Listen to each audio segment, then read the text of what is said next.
everyone, Justin here. Have you or your family ever used a food delivery app before? Drivers earn money per delivery, but the payout depends on things like distance, tips, and demand. So the higher the payout, the rarer the delivery. For example, with a typical shift on a delivery app, a $5 delivery might have a probability of 0.47. A $9 delivery has a probability of 0.28. An $18 delivery has a probability of 0.13, and a $30 high demand delivery only 0.05. Despite the unpredictable payout, millions of drivers log on every day. But in the long run, how much does a driver actually earn per delivery on average? Let's get into it.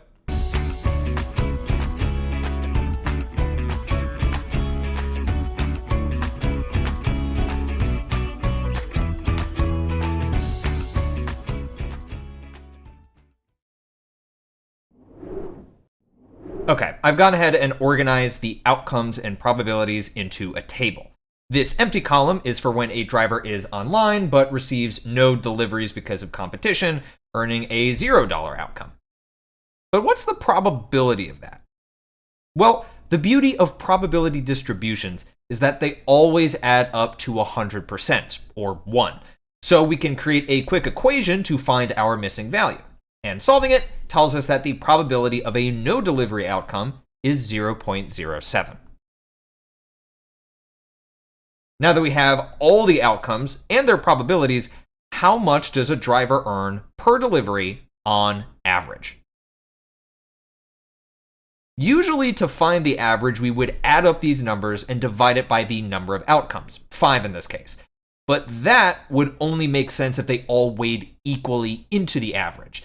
In this case, if they were all 0.20 each. Here, each outcome has a different probability, meaning each outcome impacts the average differently. We'll need to find each weighted outcome by multiplying the outcome by the probability. Starting from the left, 0 times any number equals 0. 5 times 0.47 equals 2.35. 9 times 0.28 equals 2.52. 18 times 0.13 equals 2.34. And 30 times 0.05 equals 1.50.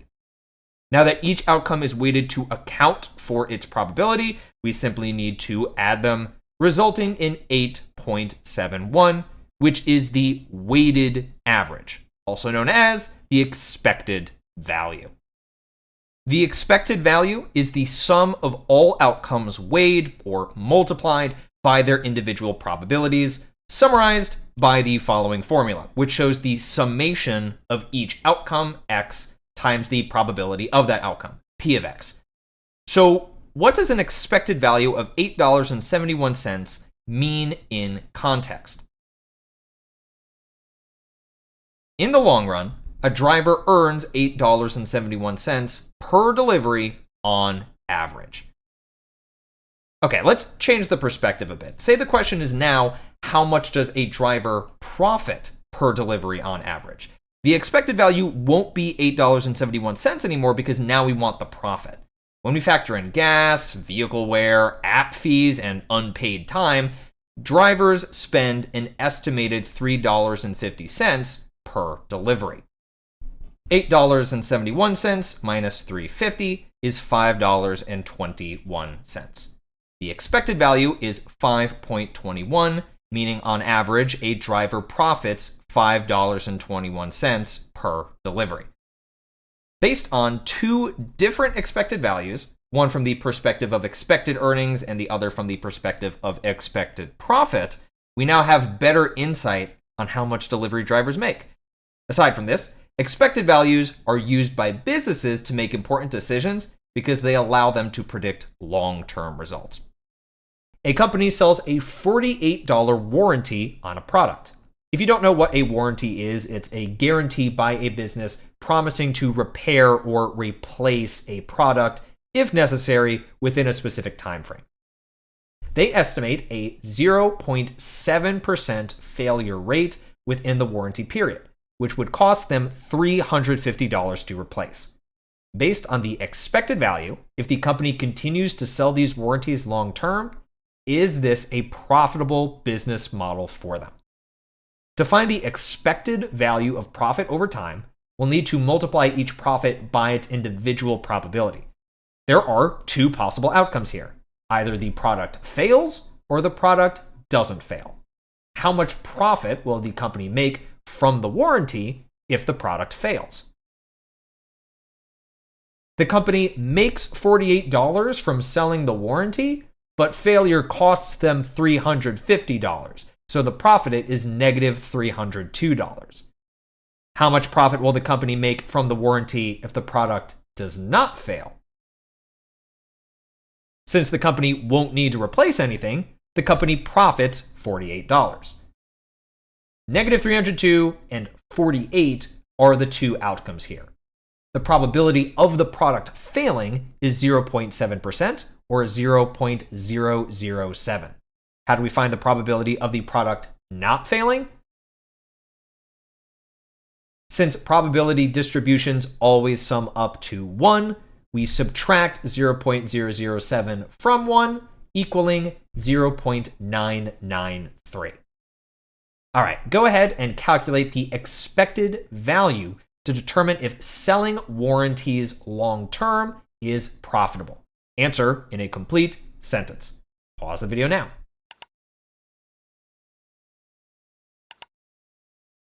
The expected value is the sum of the outcomes multiplied by their probabilities. So negative 302 times 0.007 plus 48 times 0.993 results in an expected value of $45.55.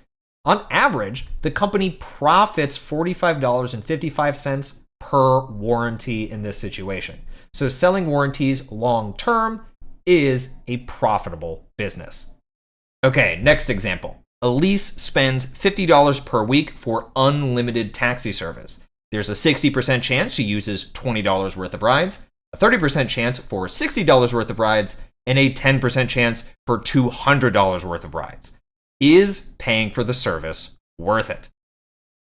First up, is the expected value from the perspective of the taxi service or Elise? Since this question is asking if paying for the service is worth it, we want to calculate the expected value from Elise's perspective, which means we need to treat her expenses as negative and her gains as positive. Go ahead and try this one yourself.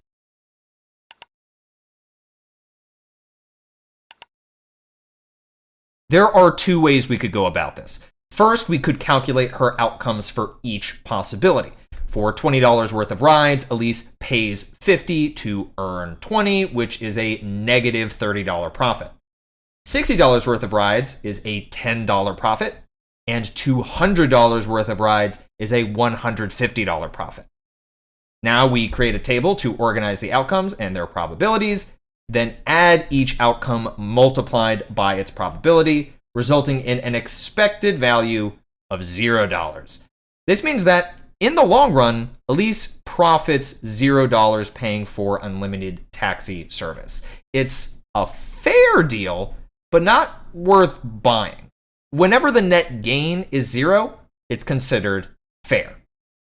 But we could also approach this problem by calculating the box's value instead. The table would use the numbers directly from the problem without calculating profit just yet. The expected value would then be $50. But if Elise is paying $50, then the net gain is 0. In this method, we account for the initial amount at the end, whereas the first method calculated it into each outcome individually. Even though the expected values were different between the two methods, the conclusion is still the same. All right, last example. Tom is choosing between two specific car insurance plans for a $15,000 vehicle. Plan A costs $600 per year and covers nothing if the car is totaled, meaning it's damaged beyond repair. Plan B costs $1,200 per year and covers the full value if the car is totaled. There is a 2% chance Tom's car will be totaled this year. Woof. Calculate the expected total cost for each plan to help Tom decide which plan to choose. We know that for both Plan A and B, there's a 2% probability that Tom's car will be totaled this year, which means there's a 98% probability that it won't. Now you'll have to figure out the outcomes and calculate the expected total cost for each plan. Pause the video now to complete the problem. Starting with Plan A, if Tom totals his car, he'll pay $600 that year plus the $15,000, which is $15,600. And if he doesn't total his car, Tom only pays the $600. The expected total cost equals $900. For Plan B, regardless if Tom totals his car or not, he'll pay $1,200 since the plan covers the full value. And so it makes sense that the expected total cost is $1,200. So, which plan should Tom choose? It's important to note that expected value is just one variable used to help us make decisions in the real world. Sure, Plan A is cheaper and saves Tom $300 per year, but there is that 2% risk that he damages his car beyond repair. So his decision really depends on his financial situation. If Tom can afford to replace a $15,000 car himself, then Plan A is better based on the lower expected cost. But if he cannot afford to replace the car, Plan B provides necessary financial protection. In real-world examples like these, it's important to consider expected value along with other important variables to make the best decision. Great work today using expected value. We now know that it's the sum of all outcomes multiplied by their individual probabilities, and that a net gain of 0 is considered fair. And most importantly, the expected value is based on the perspective that's being analyzed. Stay curious, and I'll see you next time. Hey, hey.